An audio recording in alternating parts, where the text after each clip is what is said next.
Merci, mon cher collègue. La parole est à Monsieur Philippe Noche, rapporteur pour avis de la Commission de la Défense nationale et des Forces armées pour le soutien et la logistique interarmée.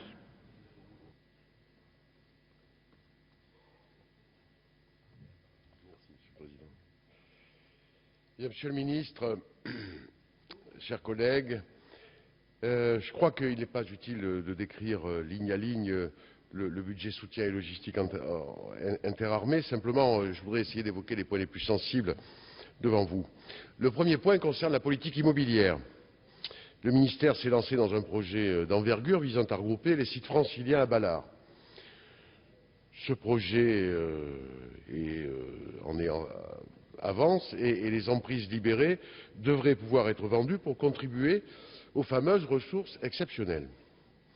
Tout ne s'est pas déroulé comme le gouvernement l'escomptait en 2009, puisque le ministère a obtenu moins de 500 millions de recettes cumulées contre près de 700 millions d'euros inscrits en loi de finances initiale. Et encore faut-il bien dire que les 500 millions incluent une recette facile, à savoir l'anticipation de 10 années de loyer versées par la Société nationale immobilière. En 2011, le montant des cessions doit atteindre entre 110 et 180 millions d'euros, celui attendu en 2012 est de 163 millions d'euros. Ces recettes immobilières n'ont pas été au rendez-vous et seront probablement loin d'être au niveau promis en 2009. Les bonnes nouvelles liées à la vente des fréquences hertziennes ne viendront pas compenser ce manque à gagner. Et ceci est préoccupant, car ces ressources immobilières sont censées financer d'importants projets d'infrastructure pour les armées. Je pense en particulier à l'accueil de la 400M, à l'accueil des hélicoptères de nouvelle génération, autant de projets pour lesquels de grandes masses d'autorisations d'engagement ont été votées et qu'il faudra bien financer. À 2 ans de la fin de la programmation, il risque donc de se constituer une bosse de crédits de paiement dans le domaine des infrastructures. Le projet de Ballard suit son cours. Pour ma part, je suis inquiet sur la capacité réelle du ministère à réaliser des économies dans le cadre de ce projet. D'abord parce qu'il se fonde sur des hypothèses très optimistes. En effet, les économies sont évaluées à partir de comparaisons avec des périmètres extrêmement difficiles à saisir. C'est-à-dire, en clair, arriver à faire une comparaison quand on ne connaît pas vraiment ce qui se passait avant, ça semble un peu difficile. Je crois aussi qu'il faut combattre l'illusion selon laquelle ce partenariat public-privé fera gagner de l'argent à l'État. Certains PPP ont déjà eu lieu, dans la gendarmerie par exemple, et je pense qu'on devrait avoir beaucoup de prudence. Autre grand chantier, les systèmes d'information et de communication. La mise en place du logiciel Chorus s'est révélée difficile en 2010 et 2011. Le surcoût est estimé dans le rapport que j'ai eu l'honneur de vous présenter à 63 millions d'euros pour la période 2009-2010. Et celui pour 2011 reste à évaluer.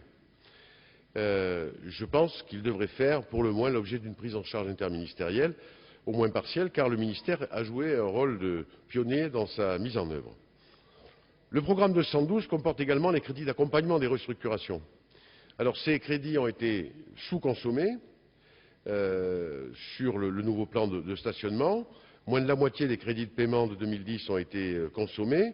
Une configuration similaire semble se dessiner pour 2011. L'accumulation de ce retard pourrait faire peser une lourde charge sur la fin de la programmation ou conduire à des annulations de crédits, d'autant plus que vos annonces récentes sur la baisse des crédits du programme 212 portent largement sur ce sujet. Le point suivant concerne le rapprochement interarmé. Si la carte des bases de défense apparaît aujourd'hui plus cohérente, il n'y a pas d'évaluation précise des gains attendus et encore moins de ceux générés. Parce qu'effectivement, compter le nombre d'équivalents temps plein en moins, c'est une chose. Après, arriver vraiment à définir l'économie générale des économies réalisées, c'est plus compliqué. Des éléments positifs à noter, la mise en place des structures interarmées que sont le service interarmé des munitions et le service du commissariat aux armées, qui semblent bien se dérouler. Ensuite, les externalisations. Je crois qu'il faut être extrêmement prudent en la matière et qu'il faut éviter le tout ou rien, au profit par exemple de régies optimisées ou encore d'approches partenariales souples. 2 mots sur le service de santé des armées pour souligner la mise en place d'un plan d'économie sur le coût de fonctionnement des hôpitaux d'instruction des armées, faisant suite aux préconisations de la Cour des comptes. Je voudrais simplement signaler que L'enveloppe attribuée au service de santé des armées a diminué de 12,2 millions d'euros du fait de l'entrée en vigueur de nouvelles modalités du calcul du financement des missions d'enseignement, de recherche, de référence et d'innovation du secteur hospitalier militaire. En effet, les modes de calcul qui sont employés pour cette dotation-là, qui relève du cadre général de la santé, ne sont pas adaptés du tout à l'organisation du service hospitalier militaire. Le service des essences aux armées poursuit également sa modernisation dans le cadre du plan SEA 2014 qui prévoit le resserrement de son dispositif territorial. Il a entrepris sa militarisation afin de gagner en capacité de projection et il semble que l'efficacité soit au rendez-vous.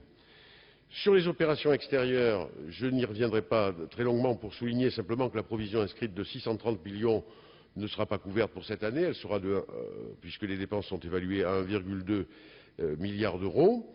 Cependant, j'attire votre attention sur le fait que même s'il y a un retrait d'Afghanistan qui se profile, cette dernière opération ne diminuera pas considérablement l'empreinte logistique du déploiement.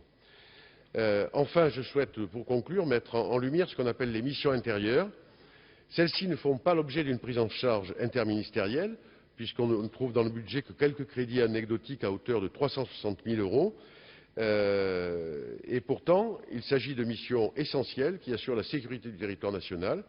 Je vais citer par exemple Vigipirate, la lutte contre l'orpaillage illégal en Guyane, la recherche et la sauvegarde maritime, d'autres missions ponctuelles comme en 2010 les missions d'assistance aux populations à la suite des cyclones outre-mer, la recherche des débris du vol AF 447, la sécurisation des sommets internationaux. Donc je pense que ces missions sont importantes. Elles sont dans le paysage comme naturelles pour nos concitoyens, mais je ne suis pas sûr que l'État dans son ensemble reconnaisse pleinement l'implication, du moins sur le plan financier, de l'armée dans ces éléments. En conclusion, malgré toutes les interrogations qui marquent cette année encore le projet de budget, la Commission a donné un avis favorable au crédit dont je viens de parler. Pour ma part, je suis beaucoup plus dubitatif que le reste de la Commission. Aussi, je m'en remettrai prudemment à la sagesse de l'Assemblée.